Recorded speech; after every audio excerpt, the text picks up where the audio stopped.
So I might have bought a few things. So, if you don't know, I just got back from Japan and it was amazing. All the food was delicious, just the quality of everything was really nice. I honestly would highly recommend anyone to go, especially right now since the dollar's really good there. I thought it might be cool to do a haul. Also, I thought it would be pretty fun to kind of not just calculate how much money I spent bringing back, which I didn't think I'd want to know, but also kind of see if I spent more on food and kitchen stuff or my nerd and weeb stuff.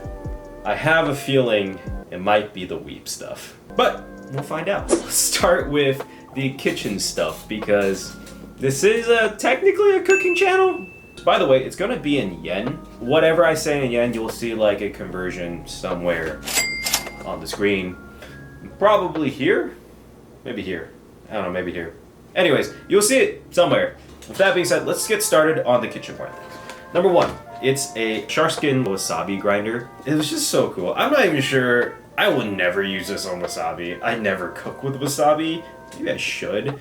Technically, I could use this for like garlic and ginger and onions, I guess. This was about 3,000 yen?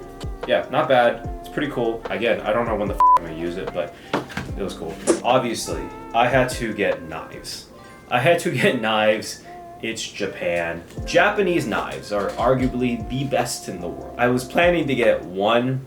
Yeah, I ended up getting more than one.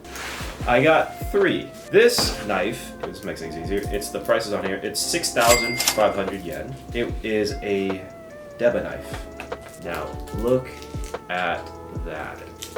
Single bevel, really cool. This is a stainless steel knife. If this looks familiar to you, if you are a fan of Food Wars, you might recognize this knife. Because this is actually the knife that Soma uses throughout the whole show. Which I'll get into in another video why that's kind of inaccurate.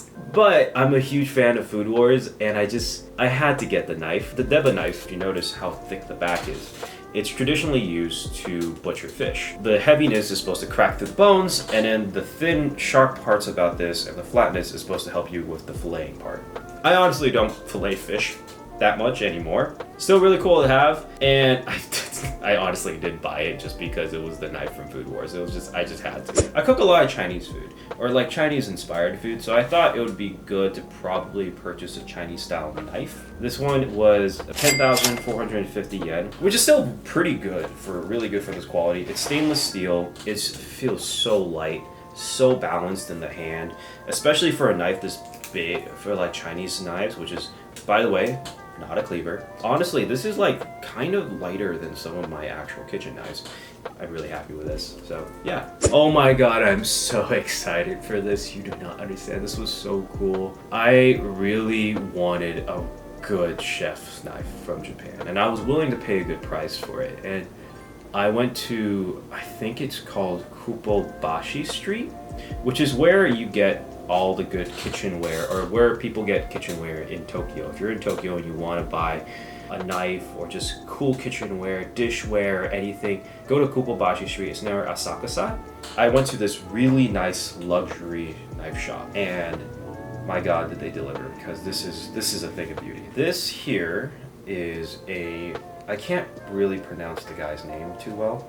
This is a #1 blue carbon steel chef knife, hand forged by a single maker. The luxury knife stores told me they only get like 2 a year from this guy, and I had to get it. They do a thing there where you can get your name or get whatever you want engraved into the blade. So I got my Chinese name engraved on this knife, which is the sickest thing. I got it for 35,000 yen or something around there. I think it was like 35,000 yen, which sounds like a lot, but if you look up blue carbon steel #1 in America, it's anywhere between like 500 to on the lowest end to $1,000. These last forever, and these are generational. Like my kids and grandkids are gonna get this knife, like being passed down to them, and they're gonna know who the hell bought it and put the money down for it. I got a couple of whetstones because if I'm getting a nice fancy knife that's gonna last forever. I should get whetstones to make sure it's taken care of. Cool thing about these whetstones though, I don't really know the science behind this. Usually if you don't know a whetstone, you have to put in water and let it sit for like 30 minutes. These, you can apparently just spray it with water and then you can go to town on it. I don't know what makes the difference, but if anyone knows, just let me know. This is a 1,000 grit, this is a 5,000 grit, just to make sure everything stays sharp and nice. Really good purchases. This was, I think it was like 2,000 and 2,500, if I remember correctly. I think this is camellia oil, I believe. If you have anything carbon steel, you have to rub it with oil. No matter if that's a pan or if that's a knife, you don't actually wash it, and you have to make sure that you maintain it with oil. This was the recommended oil that the knife shop selling, and it was like $2. I was extremely lucky and had the pleasure of getting a sake tour. I think the tour was $15, and it was just so insightful. I learned so much. As someone who worked in the alcohol industry and is fascinated by the science of producing alcohol, it was amazing just to learn how sake is made, the different varieties of sake. He gave us a sake tasting for $15. We also, as a part of that, he just gave us like a straight up bottle of one of the sakes. Mind you, it was his cheapest selection, but at the same time, it was $15 and he just gave us one, and this was still very nice and very clean and very delicious. He also gave us a sake glass, but sake drinking cup vessel. This is a bamboo sake cup. From what I know, and I'm not too sure about this, you put the sake cup inside, and then you pour sake on top of it, and it overflows into the bamboo glass. Really cool and super nice that he just gave it to us like it was a gift bag. And I had to, after tasting those sakes, probably why he gave us all these tastings, I had to buy a couple bottles. Like, it was so good. I got one of the Jumai Daijinjo 45. This one was pretty good. It kind of tasted like white wine. I got another one, and this is the one that put him on the map. This is the one where they won like awards. I think they won like the London Sake Awards. Don't know why the sake competition is in London of all places, but whatever. The numbers, from what I remember, is how polished they are. The amount left from the polishing. So 45 is 45% of the grain is left after polishing, and then 35 is from it. Oh, the name of the brewery is Daimon Brewery, and it's been around since 1826. The guy giving the tour was like the 6th or 7th generation owner, and that is amazing. If you ever get a chance and you're in Osaka or Kyoto area, go to Daimon Brewery. The owners are amazing, and yeah, it's amazing sake. It's delicious, super worth it. Yeah, I never said how much it cost. This was free, but I guess it was cost of the tour, so it was like 2,200 yen. These were, I think this was 5,000 yen, and I think the 45 was 4,000? Something like that? I think it was 4,000. I might be wrong. I'll just say 4,500. Alright, let's go to some of the other food that I bought. Here's one of the weirder ones. This is just fish dashi, or it says dashi doraku. And there's actually a fried dead fish in here, in the bottle. We were walking down Osaka and we saw a vending machine, and they were just selling these.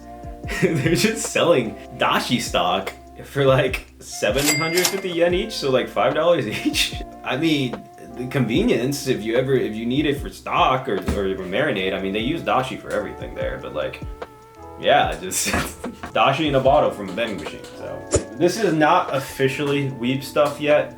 I still count this as cooking and kitchen stuff because technically I'm using it for food. I got a Muchurio? Churio. It says, oh, it actually says the name on there. Tokita.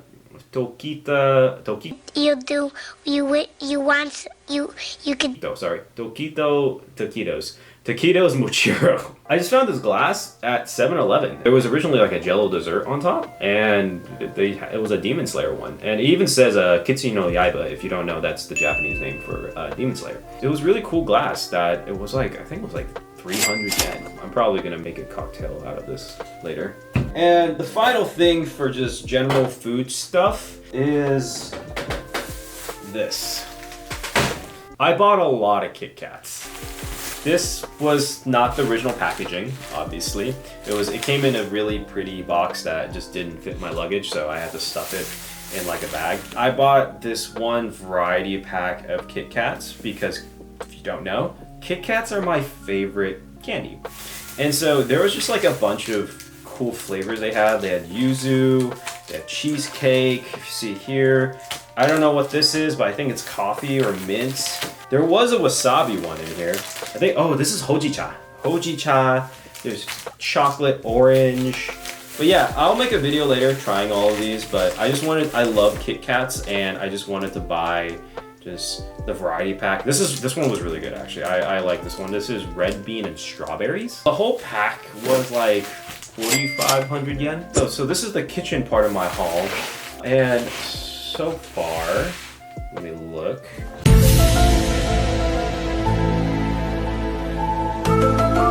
Do I want to know this number? For just kitchen stuff, I spent 67,700. That's not too bad.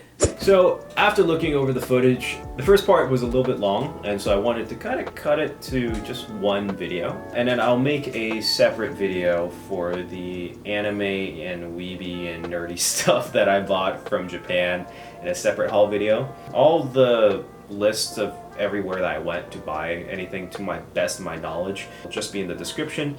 Definitely go check them out. Great local people that have made really cool stuff, especially the sake guy. So far, I've spent 67,700 yen, which is roughly about $600, I think. Which is, it's getting up there, and I haven't even touched the rest of the stuff. So if you want to see that, check that out. If it's not already out, it should be out soon. Thank you so much for watching. If you like what you saw and you like these type of videos, give it a like so I know. And if you subscribe, I would definitely appreciate it. So thank you. Deuces.